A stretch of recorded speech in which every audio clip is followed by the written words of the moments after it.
The Wallflower was hilarious. In my opinion, the hardest shows to find are good comedy and good horror. The Wallflower is one of those series that I was laughing out loud numerous times. I even watched the series twice in a week. I was actually recommended the series by a friend. I saw it cheap one day and decided to give it a shot. Originally, I didn't think I would like the series as much as I did, and if I wasn't recommended it, I would have passed it up, all because of the art style. Just by looking at the art of the series, I get the impression that this is something that's only for women, or that it's yaoi. Not that I watch yaoi to know, but I'd imagine that if two men from anime were to have sex, they would probably look like this. I'm just saying. It's easy to see that the primary target audience for this series are female teenagers, but I feel that this is a series that anyone can enjoy. It also has the same director as Excel Saga, which is also one of my favorite comedy anime series. Like Excel Saga, the comedy here is over the top and random, but The Wallflower will occasionally add dramatic moments which will cause you to care more about the characters. The main character here is easily one of my favorite female characters from all of anime, Tsunako Nakahara. Tsunako's aunt runs a boarding house where 4 teenage boys live. Most of them have very wealthy families and were brought up being taught the mannerisms of fancy rich people. Tsunako's aunt is one of those extremely wealthy people that are just so far out of touch with reality that she just doesn't understand normal people. So she issues the challenge to the 4 boys that if they can turn her niece Tsunako into a proper lady, then she will let them live in that massive fancy house for free. But if not, then their rent will be tripled. You wouldn't think that money is a problem because of their rich families, but due to circumstances within the series, they can't rely on their family's money and have to earn everything themselves. So for them, this is a great opportunity. They expected it to be a cakewalk until they met Tsunako, who's the creepiest girl they have ever met.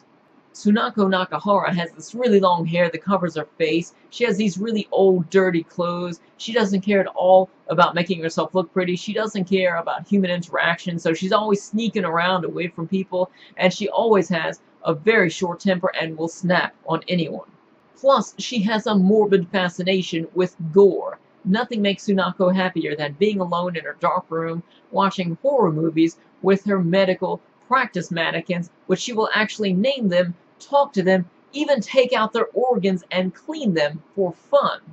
She's actually so dark and creepy that she will emit this aura that will shatter light bulbs and kill flowers around her. So the 4 boys really have their work cut out for them. Tsunako is easily the most complex character in the series because of her numerous different sides. She has her dark, violent, creepy side, but also you can see that she really does care deeply about certain things, and despite her not caring about her physical appearance, whenever she does something, you can really tell that she puts a lot of effort into doing a good job. As for the 4 boys, at first I felt that they were just airheaded, rich, self-centered, pretty boys, but you learn that they are actually the opposite, and one of them overall has a pretty sad story. There are other minor characters as well, such as potential love interests for the guys, and their stalkers. Lots and lots of stalkers. But 4 of them will stand out overall as being the most obsessed stalkers. I can't remember their names, but they're known as the Goth Lolly Sisters. They will stop at nothing to capture the hearts of these 4 men, and I mean nothing. Whether they're blasted off into space or eaten by sharks, they will not give up. The Wallflower is very episodic, where every episode covers a different issue, but everything they do builds up and carries over to the next. Just to name a few really crazy moments that had me laughing out loud in the series was when Tsunako, in her rage, repeatedly chokeslammed a Yakuza mob boss. And then there's one time where Tsunako finds this person's body, and she goes into her chibi form and just starts pushing on the guy's body, and this fountain of blood cascades out, and she's just laughing and having a good time with her just innocent laugh, just pushing on the guy's body as the blood's just squirting out all over the place. And then there's one of the side characters, Tamao. She is always dependent on her limo driver, but he is a boss. He is always over-prepared for any situation. Sometimes she'll go to him for something and he'll be like, "I'll have an army ready in 5 minutes. I'm sorry for being so underprepared." Those are just a few of many hilarious moments within The Wallflower. The only negative things that I can say about the series are that the art style may put off a few of the male viewers, and also there's occasionally a bit of lady fan service. It's not really that much, but occasionally there'll be maybe like a shirtless guy with sparkles, and it's not really that big of a deal, but there's really nothing gay or anything. I got kind of tired of hearing Tsunako go on and on about radiant creatures because she says it a lot, and I felt that the ending was a bit abrupt because I would have loved to have seen more Wallflower. As far as the overall presentation is concerned, I don't really care for the way that the guys are drawn, but it's like that in the manga, so it's not really that big of a deal once you get over it. Sunako will mostly be seen in her chibi form, but she will actually change to her normal self from time to time, and this isn't really done at random. It all really depends on her mood. If Sunako is happy or depressed, she's in her chibi form, but if she's excited or angry, then she's in her regular form.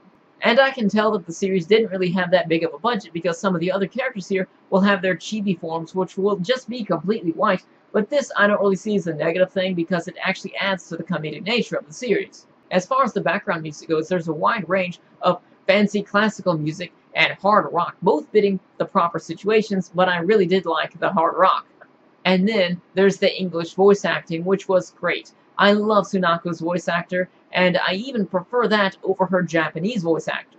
Because of Sunako's wide range of emotions here, we have her normal voice, then we have this really creepy, raspy voice when she gets loud and angry, and then when she's happy, she has this really cute, soft, and innocent voice. Hannah Alcorn did an amazing job of bringing Sunako Nakahara to life. The rest of the English voice actors did a pretty good job. There's a few semi-popular English voice actors here that you may recognize.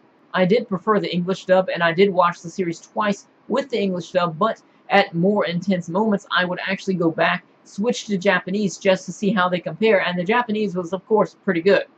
But I have to say that Sunako's English voice actor really did knock it out of the park.